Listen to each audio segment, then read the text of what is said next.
നമസ്കാരം, പുതിയൊരു വീഡിയോയിലേക്ക് എല്ലാവർക്കും ഹർദ്ദമായ സ്വാഗതം. ബിഗ് ബോസ് മലയാളം സീസൺ 7 ചെറിയൊരു പ്രഡിക്ഷൻ ലിസ്റ്റുമായിട്ടാണ് വന്നിരിക്കുന്നത്.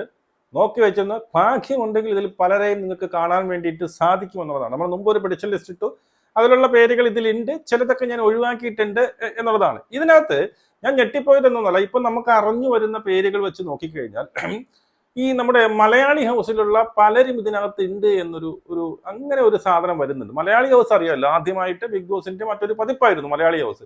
അതിനകത്ത് വിന്നറായ രാഹുൽ ഈശ്വരായിരുന്നു. അപ്പൊ രാഹുൽ ഈശ്വർ ഉൾപ്പെടെയുള്ള കുറച്ചു പേര് ഈ പറയുന്ന ബിഗ് ബോസ് മലയാളം സീസൺ 7 ഉണ്ട് എന്നുള്ളതാണ് ഇപ്പൊ നമുക്ക് അറിയാൻ സാധിക്കുന്നത് എന്നുള്ളത്. പലരും കാണാൻ ഭയങ്കര ചാൻസസ് ആണ് എന്നുള്ളതാണ്. ആദ്യത്തെ പേര് രാഹുൽ ഈശ്വർ തന്നെയാണ്. ആ മലയാളി ഹൗസിന്റെ വിന്നർ കൂടിയായ രാഹുൽ ഈശ്വർ ഏതാണ്ട് നമുക്ക് ഉറപ്പിക്കാൻ പറ്റുന്ന ഒരു പേരുകളിൽ ഒന്നാണ് രാഹുൽ ഈശ്വർ. ഞാൻ മനസ്സിലാക്കുന്നത് ചിക്കിലി എത്ര കിട്ടും, ഡെയിലി എത്ര തരും എന്നതിനെ കുറിച്ചുള്ള ചർച്ചയാണ് നടക്കുന്നത് എന്നാണ് എനിക്ക് തോന്നുന്നത് എന്നുള്ളതാണ്.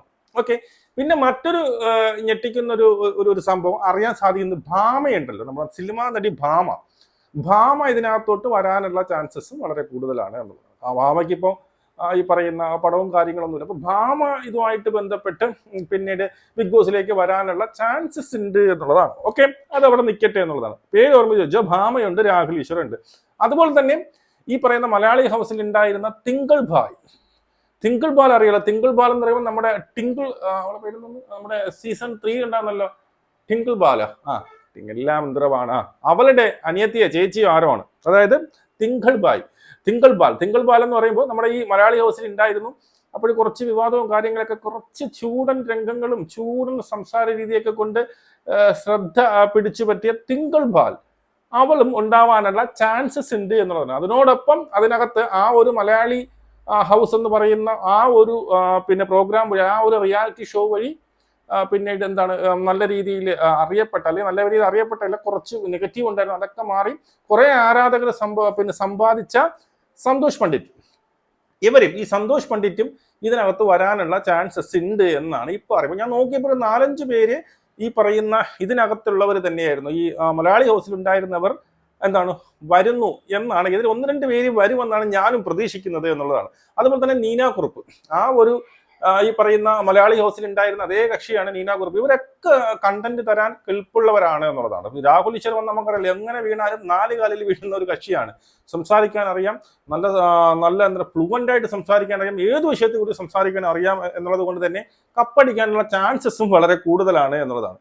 പിന്നെ വിക്കി തക്കിന്റെ പേര് പറയുന്നുണ്ട്, എനിക്കതിൽ പൂർണ്ണമായിട്ടുള്ള ഉറപ്പൊന്നുമില്ല. പണ്ടൊരു കേസും കാര്യങ്ങളൊക്കെ ഉണ്ട്, അതൊക്കെ മാറിയോ ഇല്ലേ എന്നൊന്നും എനിക്ക് അറിയത്തില്ല. ഓക്കെ, പുള്ളിയുടെ പേര് പറഞ്ഞു കേൾക്കുന്നുണ്ട്, എനിക്ക് ഉറപ്പില്ല. പിന്നെ അദ്രിക പണിക്കർ എന്ന് പറയുന്ന ഒരു കക്ഷി, അതായത് ട്രാൻസ്ജെൻഡർ ആണ്, ഈ പറയുന്ന രാഷ്ട്രീയവുമായി ബന്ധപ്പെട്ട് പല ഇതൊക്കെ ഇട്ടിട്ടുണ്ടെന്നൊക്കെ പറയുന്നു.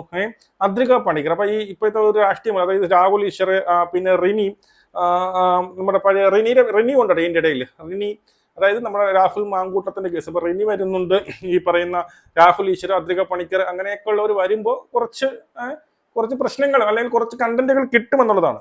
പിന്നെ നമ്മുടെ ഇപ്പോഴത്തെ കുക്ക് കോമഡിയാ അതിലുള്ള 2 പേര്, സന്ധ്യാമയും അതിന്റെ വിന്നർ കൂടിയായ ഹംഗ്രി മഹി, അങ്ങനെയല്ലേ പേര്, ഹംഗ്രി മഹി, അങ്ങനെ എന്താണ് പേര്. ഓക്കെ, ഈ 2 പേരിലും ഈ 2 പേർക്കും ചാൻസസ് ഉണ്ടാകുന്നത്. ഹംഗ്രി വരുമോ എന്നുള്ളതിൽ ഒത്തിരി ഡൗട്ടായിട്ട് നിൽക്കുകയാണ്. വലിയ എന്തായാലും ഇന്റർവ്യൂ കഴിഞ്ഞിട്ടുണ്ടെന്നാണ് അറിയാൻ സാധിക്കുന്നത്. പക്ഷെ സദ്യാമ വരാനുള്ള ചാൻസസ് ഉണ്ട് എന്നുള്ളതാണ്. ഓക്കെ, അടുത്ത പിന്നെ പണ്ടത്തെ ഇപ്പോഴത്തെ ലിസ്റ്റ് ഒന്നും കാണുന്നില്ല, ഇത് ഞാൻ എൻ്റെ ഒരു ഊഹം വെച്ചിട്ട് പറയുന്ന പേരാണ് രേഖ രതീഷ്.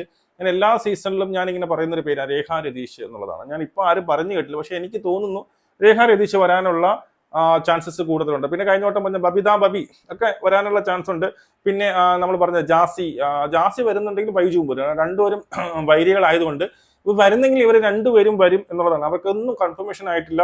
1-2 എന്തൊക്കെ ചിലർക്ക് ഒരു ഇന്റർവ്യൂ കഴിഞ്ഞിട്ടുള്ളൂ, ചിലർക്ക് 2 കഴിഞ്ഞ്, അങ്ങനെ നിൽപ്പുണ്ട് എന്നുള്ളതാണ്. പിന്നെ ലക്ഷ്മി നക്ഷത്രയുടെ പേര് പറയുന്നത്, ലക്ഷ്മി നക്ഷത്രം വരാനുള്ള ചാൻസുകൾ ഒന്നുണ്ട്. പിന്നെ ഞാനൊരു വൈൽഡ് ഗസ്റ്റ് അടിക്കുകയാണ്. ഈ ഫസ്മിന സക്കീർ ഉണ്ടല്ലോ, നമ്മുടെ തൊപ്പിയുമായി ബന്ധപ്പെട്ട്, അപ്പോൾ കുറച്ച് വന്നു കഴിഞ്ഞാൽ കണ്ടന്റ് തരുന്ന ഒരു കക്ഷിയാണ്, ചുമ്മാ ഇരിക്കത്തില്ല എന്നുള്ളതാണ്. എന്തെങ്കിലും കുളിച്ചതെങ്കിലും കിട്ടും നമുക്ക് എന്നുള്ളതാണ്.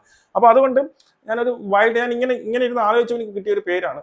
ആരെങ്കിലും പേര് പറഞ്ഞിട്ടുണ്ടോ എന്ന് അറിയിട്ടില്ല. ഫസ്മിനെയും ചിലപ്പം വരാനുള്ള ചാൻസസ് ഉണ്ട് എന്നുള്ളത്. അയ്യോ, ഏറ്റവും പ്രധാനപ്പെട്ട മറ്റൊരു പേര് എനിക്ക് വിട്ടുപോയി, മനോജ് കുമാർ. അതായത് നമ്മുടെ മനോജ് വിഷനിലെ നമ്മുടെ ബീന ആന്റണിയുടെ ഭർത്താവില്ലേ, മനോജ് കുമാർ എന്നാണ് പുള്ളിയുടെ പേര്.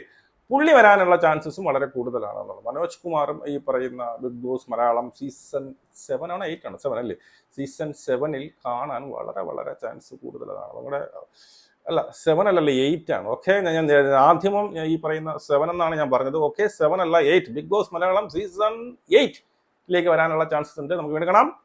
ജയ് ഹിന്ദ്.